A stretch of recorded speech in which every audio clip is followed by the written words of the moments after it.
Before we move into what is a function again, and I'm going to get you to remind me what a function is, and we're going to work through set notations, interval notations.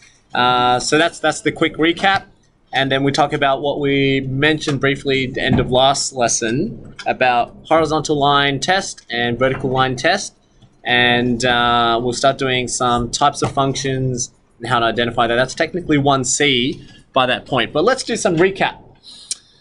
Let's recap. I want you to determine the domain and range, okay, the domain and range of the relations represented by each of the following graphs. Now, someone remind me again, what is a relation? Why did they say relations there? What is relation? Can I please have, let's go with Matthew.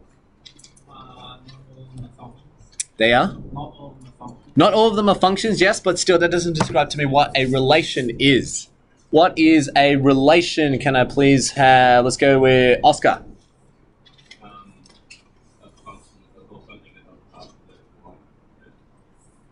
That is true, but the line comes from the definition. I just want to know what a relation means, because why do they say domain and range for the relations represented? Now, some of these are functions, but they said relations. Why do they call it relations? What is a relation? Can I please have, let's go with Olympia. Set of coordinates. That's all it is. Every one of these, remember, it's a big umbrella. It's like relations is this massive term, okay? And under relations, you have a specific type of relation, and that we call functions, okay? So functions, and under functions, we separate it down into two categories. We have, what are the two categories of a function? One-to-one, we had a one-to-one, and we also had a many-to-one. Okay, so I'm going to revise that again. But what is a relation? Write in your notes if you haven't. Relation is very simple. It's just a collection of coordinates. That's all it is. And every one of these is a collection of coordinates. Every one of these is a whole list of coordinates, and it follows some sort of pattern. We don't know what a pattern is, but we call it a function when it fits the definition of function, which we'll talk about later again. But this is a relation. This is a relation. In fact, if I just did this is a relation. If I just went ... and I just went, there we go. That's a relation. Because we're just talking about a bunch of coordinates on a Cartesian plane. That is a relation. It just so happens that when a relation falls under the definition of a function is, then we call it a function. Otherwise, it's a relation. Okay. Hence why when you first learnt square root function was like this. Okay, it's a function. It fits the definition of a function. But otherwise, the square root itself looks like this. You've got a positive side and you've got a negative side. When you square root, let's say 9, so when x is 9 and you square root it, you get positive 3. So when x is 9, y is positive 3. Or you can have when x is 9, square root of 9 is also negative 3. This is what the graph actually looks like. But we don't call that a square root function. We call that a square root relation. Okay? Why is that? Because it's not a function.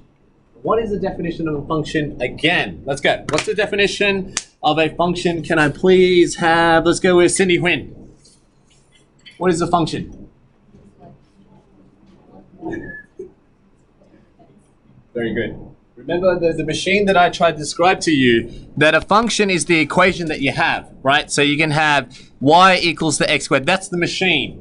Doesn't matter how many x coordinates you put in, it doesn't matter. The definition of function is there is always going to be a unique y product, y value.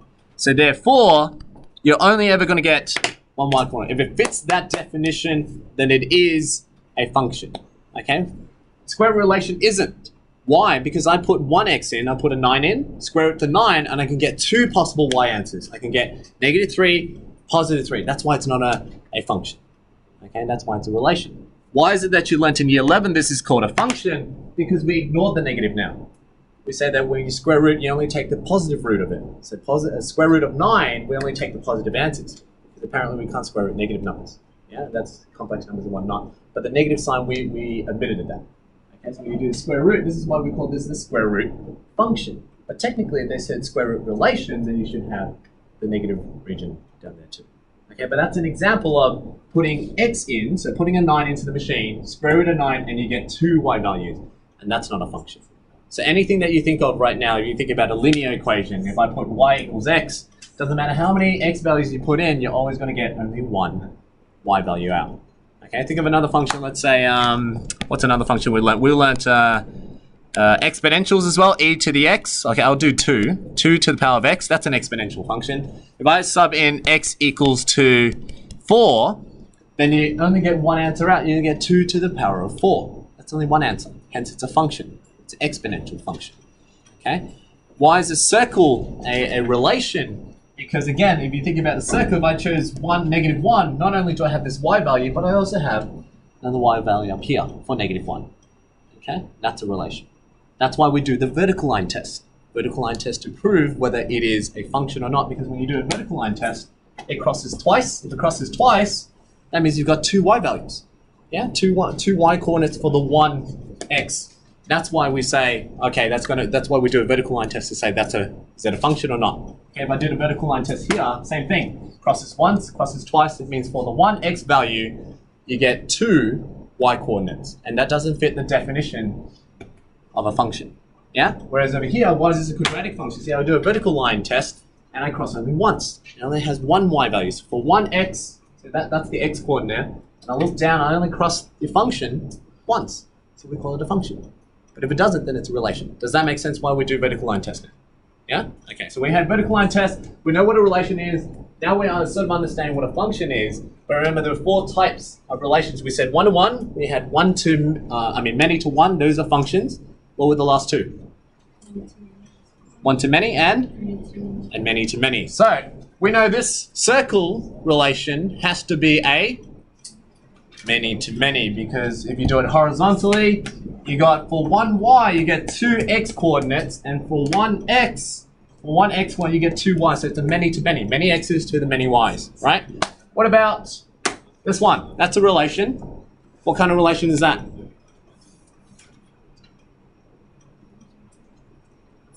Not a many-to-one, because many x's to the 1 y coordinate makes it a function. This is a relation, so it has to be 1 to many, and it makes sense. It's 1x. See, that's why. Remember with the when we write 1 to 1, it actually means 1x to 1y. So when you say 1 to many, you're actually saying there's only 1x value for many y's, and that's exactly what's happening here. Then if I put there, I've only got 1x. So the vertical line, this is the x coordinate. That's 1x, and I have 2 different y coordinates. That's why it's 1x, many y's. Those are your 4 different types of functions. Does that make sense? If I draw a linear equation, okay, we did a actually, linear is just right here.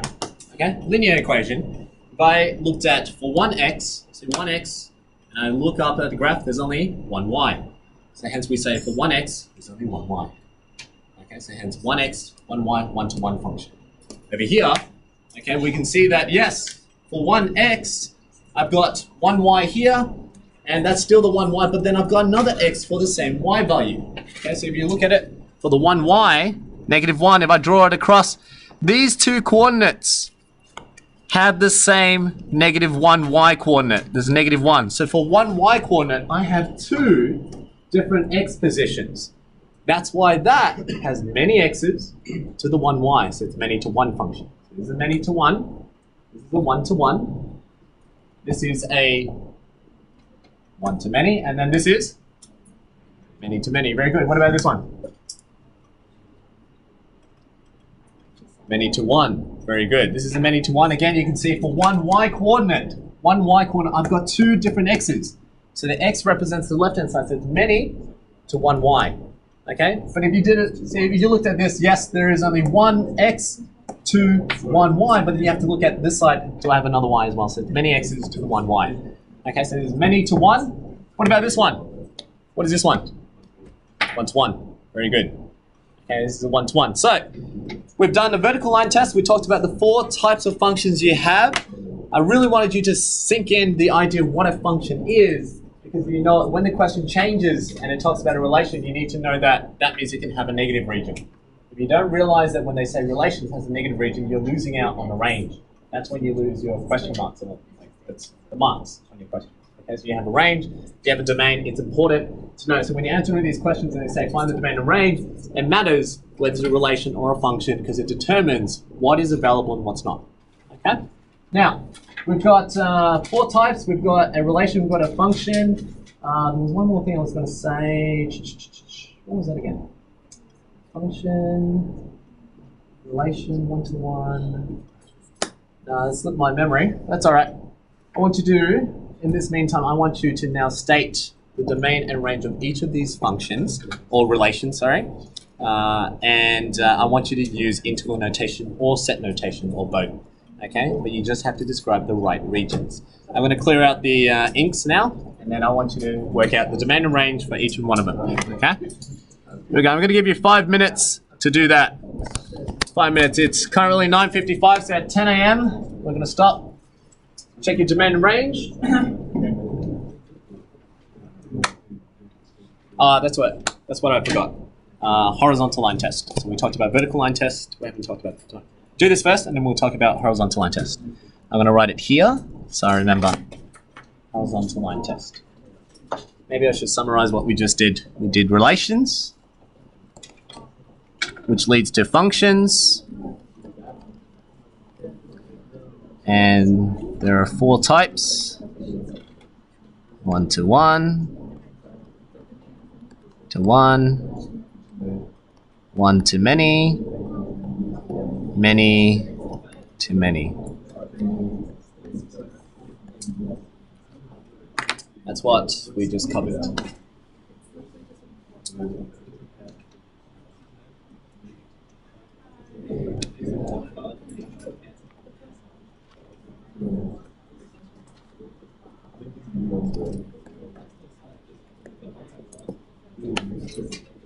Let's go. 5 minutes.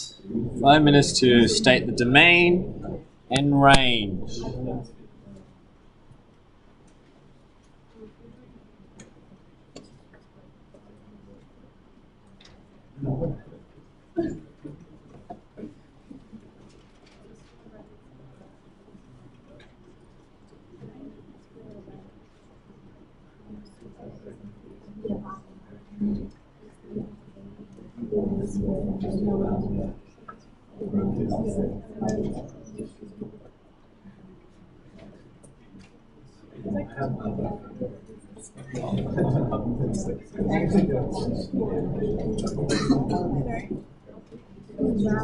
This is like, yeah.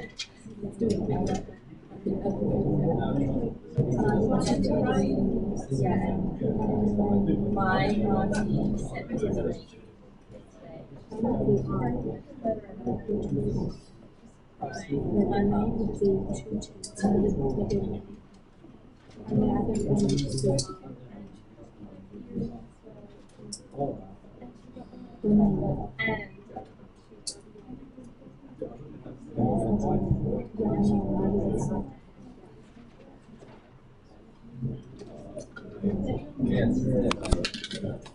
3 minutes left.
Supposed to hear this.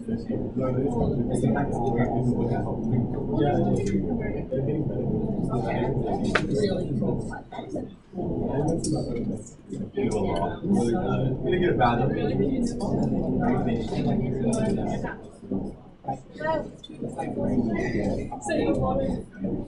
One minute left.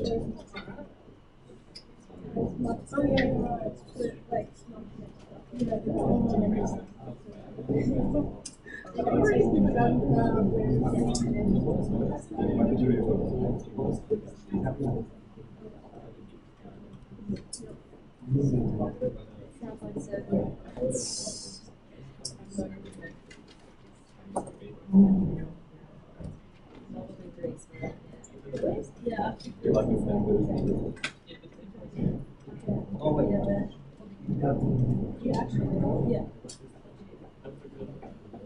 All right, time's up. Let's have a look at our answers. What was your domain and range for 1A? Can I please have Ezra?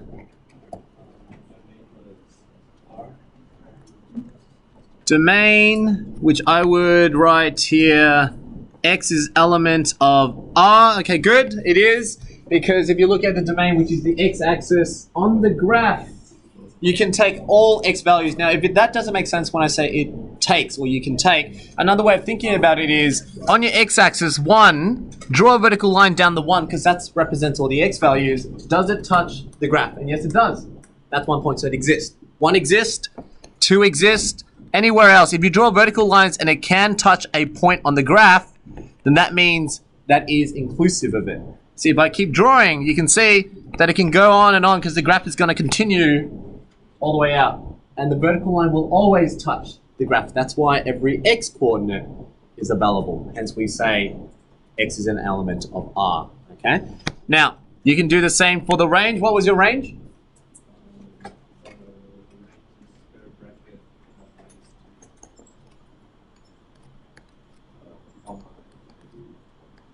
Very good.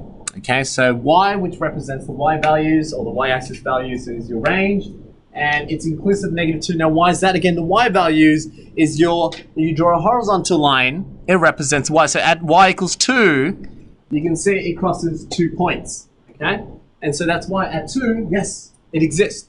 And if you keep going, all the horizontal lines on top, it's always going to cross the quadratic parabola. But when doesn't it cross anything below -2? So if I drew a horizontal line at -3, it's not going to touch the graph. So -3 isn't part of the range. Okay, that's what we mean when it says it can take all or they can't take. That's what we mean that if I'm looking at the Y coordinates at -3, is there a coordinate on the point, on the graph, sorry. So is there a point on the graph? And we can see the smallest point that it can get up to is when Y equals -2, that's my smallest range. Now when you're writing out your domain and range, your smallest value is always on the left. Now sometimes in the sax I see you guys running it the other way around. That's not how it should be. It's always the smallest on the left towards largest on the right. Infinity, you never include it. It's always open brackets. So if you include it, that's wrong. Okay? So this is the correct answer. That's your domain. This is your range. Okay? Domain can take all values. Range can only take from -2 onwards. Right? Let's have a look at the next one. What about B? What did you get, Anushka?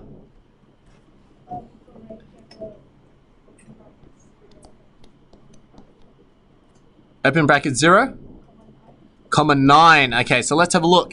We're going to look at our range now. Oh, sorry, I forgot C. Oh, C? Yeah. All right, let's have a C. All right. Y element of, do you say open bracket 0? What was it again? Comma 9. Close brackets or open brackets? Open. So open on 0 and open on 9. Is that right? Okay. Now, we look at the horizontal lines. Horizontal lines, yes, there's a coordinate at 4. There's a coordinates at 3. So if I draw horizontal lines, you can see it crosses. Yes, I have coordinates. And I keep going until I don't cross the line anymore. Now, the lowest point is a 0, so you're correct. It is 0. And the highest point is a 9. That is correct. Okay? We look at 9. It's an open circle, so it means you can't include that 9. So it is an open bracket. But right here, this is a full line. It's colored in, as in like it's drawn. So if it's drawn, that means there is a coordinate there. So that means the 0 does exist. The 0 at x equals 0, y does exist. So all of this is correct except for the bracket. Okay, so it's inclusive of 0 because it is inclusive there, and it's open bracket at a 9. Okay, so this one should be a closed bracket. Okay, if you want it to be an open bracket, what they would have done is they would put an open circle right there. That's what they would do. So if you see an open circle, there's an open circle there, up to 0 it's open circle, and it goes all the way up to your open circle, then what she wrote before was correct. It's open, it doesn't include 0, all the way up to 9 it doesn't include. Okay, so that's the vertical line, that's your range. What about the domain for C? What's the domain for C? What'd you get? Yes.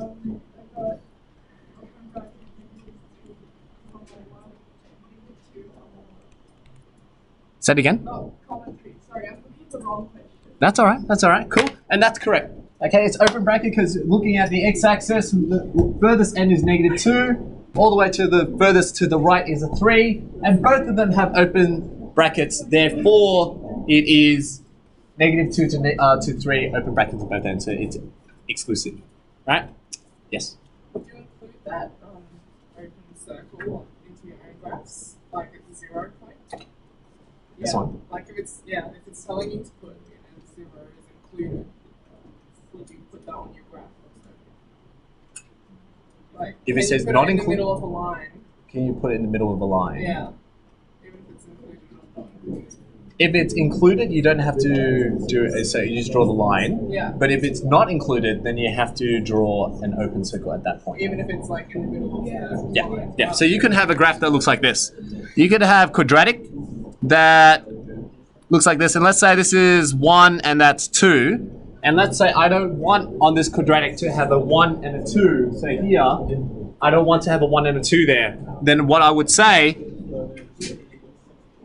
so I would do that on the graph. So technically, to make it look better, it should be like this.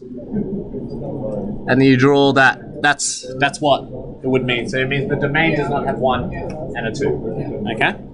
All right, let's have a look at the next one. Let's have a look at B. What was the range of domain for B? Can I please have, let's go, Will. Yep.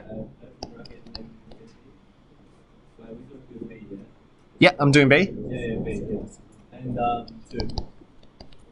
Inclusive or Close bracket. close brackets, very good. And then range? Just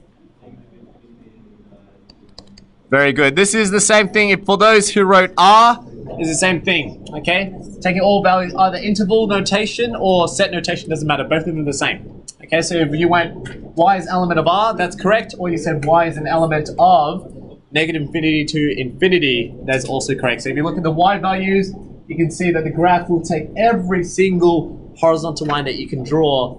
That's why we know it's every value. Except for x, x can only go up to 2. Anything after 2, it doesn't have any x values. So if I choose x equals 3, it doesn't have anything. Okay? Yep. Could you explain R plus means what? The range? Not R plus, because R plus would imply that it can take 10.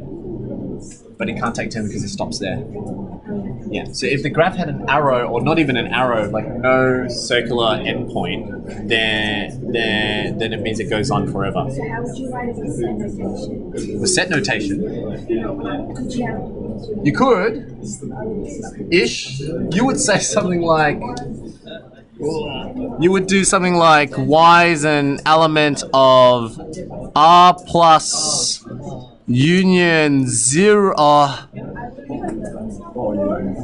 No, I would do, I think I would do, oh, this is tricky.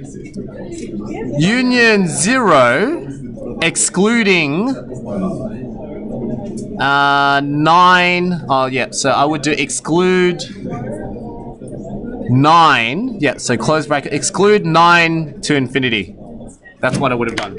If I did set notation, I would have said take all the positive values that include 0, but make sure to take out, so exclude 9 to infinity. So from 9 to infinity, don't take that, but take all the positives with 0. That's how I would write it as a set notation. So it's a bit tough language there. Yeah. All right. Last question, F. Let's go with the last person. Can we have Ivana? What did you get for domain and range of F? Let's look at F and then we'll move on. domain is R, Domain is R, so X element of R. and then range is Very good. Okay, the asymptote means that you can never have 2, so it doesn't include the 2. It should be an open bracket at 2. It goes from negative infinity. It includes every single point up until 2, but it doesn't include 2. That's your range. Your domain clearly can be every single value because the graph goes on infinitely. Okay, so on your x value, domain can take every value. All right. Okay, now just before we move on, I said I didn't cover HLT. We had VLT, which is vertical line test. We have now HLT, which is horizontal line test. What was vertical line testing again? Can I please have, let's go with Abigail. What was the vertical line test testing?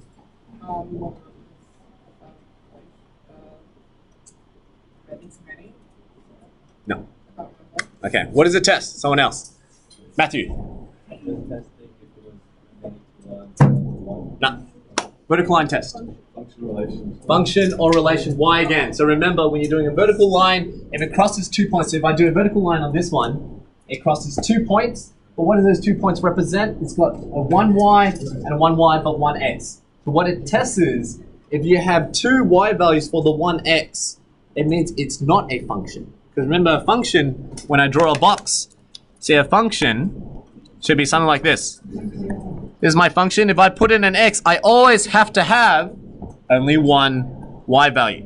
This is a classic example, or one way to sort of remember it, is when you draw a vertical line test, it means if I said square root of 1, so if I put x equals 1 into the machine and I square root the 1, I'm actually going to get 2 values. I'm going to get 1 and negative 1. And that's bad, because that's not a function. That's now a relation. That means I get 2 y values for 1. Okay, so that's a one-to-many, right? So vertical line test will tell you, is it a function or not? So right on the side of your notes, it's a function or not.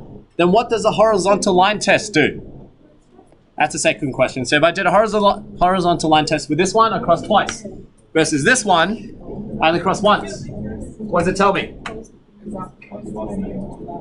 So that's the one that tells me whether I have a many-to-one function or a one-to-one function. Okay, so what was the first one do? VLT tells you if it's a function or not. HLT tells you what type of function it is. Because remember, there are 2 types of functions, a many-to-one and a one-to-one. Okay, so write down your notes. HLT tells you, is it a many-to-one or is it a one-to-one? Okay, so what function is it? Type of function. Okay? Whereas the first one, VLT, tells you, is it a function or is it not? So if it's a function, what type is it? Is it many-to-one or is it one-to-one? Okay, so write those notes down if that helps you remember. Okay, so VLT tells you if it's a function or not. If it's not a function, it's a relation. Okay? All right, that should summarize what we did last session. How do we feel? Pretty good? All right, because today, we're now going to just push that through and do some examples, some questions. Using your knowledge of what a function is, now you're going to work through how to solve them, how to find them. What are those quirks and things you should look out for? So I'll give you an example now, just so you get an understanding of it. This is just me describing it. I'll talk about that some later down the track, but let's have a look at this one. So remember, I'm going to draw a box in a machine just to remind you. What is the function again? Doesn't matter how many x's you put in. What must you have for it to be a function? 1y, okay? There's always going to be 1y. Now, if you understand that concept, just think about it a bit deeply. If you think about these coordinates, you've got -1, 1, -1, 2, 1, 2, 3, 4, 2, 3. What do you notice in that group of coordinates? That's a relation. A group of coordinates is a relation. What's special about this relation? What do you notice already? What's special? There's many different y values, but it's also something repeating. Okay, so which one's repeating? We've got -1 and -1, but also keep in mind you've got a 2 and a 2. Okay? So what does that mean? If I have repeated y coordinates, if I draw axes now, if I have two y coordinates, so for 4, I have a coordinate here that has a 4, and I have a coordinate here that is a 4. What does it mean if I have 2 repeated y coordinates? So if you see repetition of y and a y, what does that mean already? It's a many-to-one. That tells me that there's many y's for the one, many x's to the one y. That's what it means, right? Whereas if you look at this one, if you have repetition of x values, so if this was a 3, and that's 3, 4, and this is, 3, negative 1, repetition of x's means what? Not many to one. Or overall, this is a many to many. But I'm just talking about if you have repeated x coordinates. It's not a function. It's not a function. Okay, it just tells me that I have for one x, I have many y values. So when I look up here, I already see there's a negative 1 and a 1. I also see negative 1 has a 2. So logically, in my head, I should be picturing negative 1, I not only have 1, which is here, I also have a 2. That tells me it's not a function already. It's a relation of some sort. I just don't know what type of relation. It could be one to many or many to many. But then what I could also see here is that there's a repetition of the y's. Repetition of y's, see repetition of y's there, means that I have 2 different x coordinates, so many to 1. So not only it has many y's to 1 x, it also has many x to 1 y, so overall it has to be a many to many. Okay, so when it says which of the following relations are functions, we can already clearly say that A is not a function. So how do you know, or what are you looking for it not to be a function then? So using what you just understood, it takes a bit of time to really grasp that. What are you looking for in a set of coordinates to know if it is a function or not? What are you going to look for? Very good. That's what you're looking for. The only way to know if it's not a function or not, vertical line test. Vertical line test would imply that you have repeated x values. See, at negative 1, you got 1, and negative 1, you got 2. So repeated x values will tell you it's not a function straight away. So let's have a look at this one. Let's find any repetitions in the x. Are there any repetitions in my x's here? No. So it's a function, straight off the bat. You don't even need to figure out anything else. You can plot it if you want. It helps to visualize it. But you know from your definition that if it is a function for every x, there shouldn't be another x that is around. Okay? So here, negative 2, 0, you can plot it. Negative 1, you've got another different individual. 0, 1, 2. There is no repetition of my x's. Whereas if we look at this one, I have a repetition of my x's straight away. I've got negative 1 and negative 1.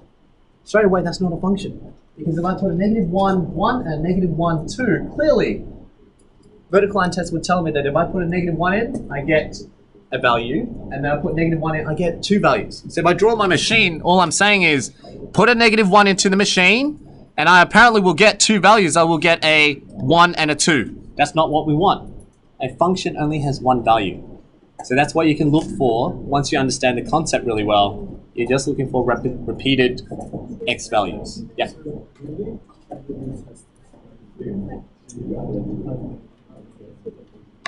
You will not be, that's a good question. Will you ever be tested on identifying the many to many or one to one? No, but you will need to do that implicitly. And what questions would you get that will be inverse functions. See, when we get to inverse functions, you will then have to understand when will it exist, and it only happens when you have a one-to-one function. So, no. But you could have a many-to-one function that you need to reduce down to a one-to-one. So you need to know the differences between the two for yourself to know. But in terms of they're going to ask that or not, they're not going to have a question where they say, is this a many-to-one or one-to-one? Or that will be something you'll have in a test that we do here, but you're not going to have that in the exam. It's too easy. Just look at it, memorize it. They won't do that. In the exam, they want you to know that implicitly and understand what a function really is, and then be able to solve problems through that. Yeah. But likely to relate to composite functions and inverse functions, because then you need to know what a function is. So you need to move away from a relation, restrict a relation to make it a function. And that's the goal of what you want to be able to do. Okay. All right, that's good. So what's the next one? Relation is a repeat. Oh, that's right. That's just my answers to them.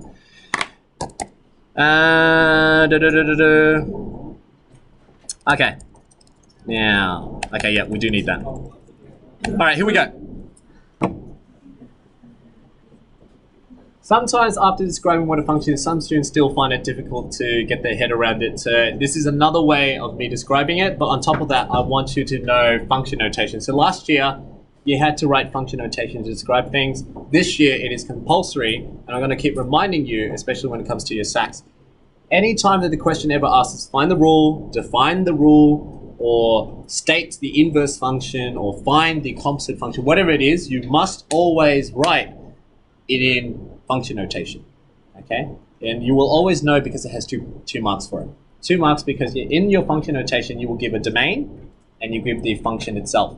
That's why it's important to always write it as a function notation. So any part of the question, whether it's our SACs, whether it's our test, or whether it's in your exams, as soon as it says find the function, define the rule, define the find the inverse function, find the composite function, whatever it is, a 2-mark question, you must write it in this form. Okay, so I'm going to get to that point over here, but let's just go through my interpretation of what a function is. So I said it's a machine, right?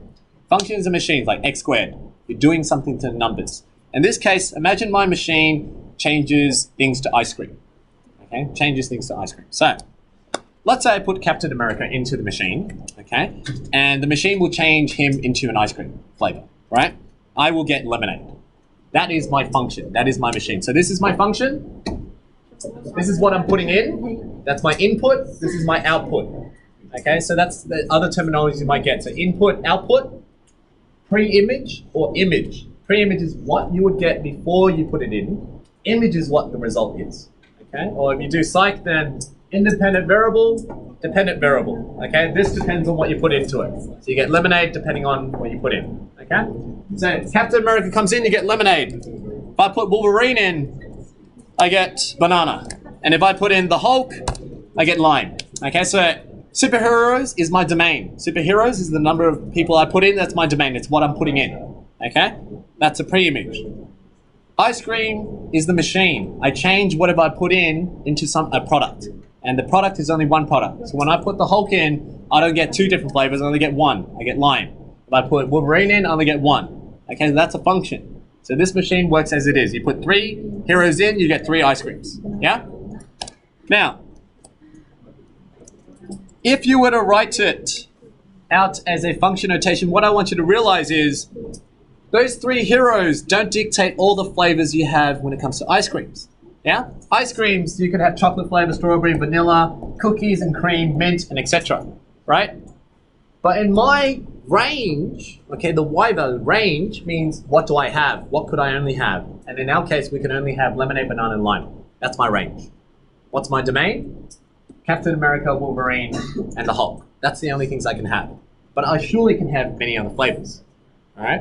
The reason why I emphasize that is because when you write out your function notation, which you may have saw last year, I'll do one that you might have seen last year. So you might have seen something like this. And then f of x equals to something like that. Yeah, remember that? This is called function notation. So what does f stand for? It's the type of function you have. Now we can have many functions. We can have f function, g function, h function, p function, you name it. Right? Well, back in year 7 to 9, you use another letter y. But then if you had multiple equations, you would write y1, y2, y3, y4. It's too many subscripts. It's too hard. We now use function notation, we use the letter. So f represents the function is going to be f. You can use g, whatever it is. You can use f inverse if you wanted, and it's out here. That just describes what you have. The letter represents that. Colon, what's the first part here? That's your domain, which is in my case was Captain America, Wolverine, and Hulk. Those are the things I'm using. That's what I'm putting into the machine. So that's my range. I mean my domain. Now the arrow means maps. What most students don't understand is this, and you don't really need to know it too much, especially in methods, because it's always going to be R. But if your question is, what is this R? Why does it always maps onto R? R is the set of numbers where it's coming from. So where am I getting Captain America, Wolverine, and Hulk? It's from all the superheroes that are possible. I only chose 3 of them. There's Iron Man, there's Superman, there's all these other heroes that I haven't chosen. That's the pool of numbers I'm getting. So it's the same thing here. 0 to infinity is what I've chosen from the list of numbers that we have. What's the list of numbers we use in methods? Every number, R. Okay, so out of all the numbers, I'm only taking 0 to infinity. So this is called, the special name for that is called the codomain. Okay, so they're just saying, I'm taking these range of numbers from R. Okay, because you can get it from I or C stands for the complex numbers, or Z would mean that you're only taking it from integers, right? But in our case, all the time, every time you're doing mathematics and methods, we're likely to take it from R because we're taking it from all possible numbers. But I'm just describing it in case you don't know why we always have arrow R. That means maps onto R. So what we're taking from there. In my case, I'm taking it from heroes. The R is the heroes. Okay, so these are the superheroes I'm taking from my superheroes. And then the function, every time I put a hero in, I get an ice cream flavor. Okay, it's the same thing. Every time I put an X value in, I get a Y value out. Okay? There we go. So that's my interpretation. If that helps you remember, I'm just going to write it there. That's just the interpretation. But every time they say define a rule, find a rule, define whatever it is, this is what you must write it in. Cool? Okay, so hopefully by the end of this session now, 1C, you should be able to do 1C by defining types of functions. So you should know what functions are. HLT, VLT, relations, the little tricks to what relations are, and writing function notation. That sets it up. So that's 1ABC. Okay? All right, thank you everyone. I'm going to pause this video and I'm going to put up on Schoology if you want to watch it again. Okay? But all these materials are up there. All right, thank you. Is that your reference or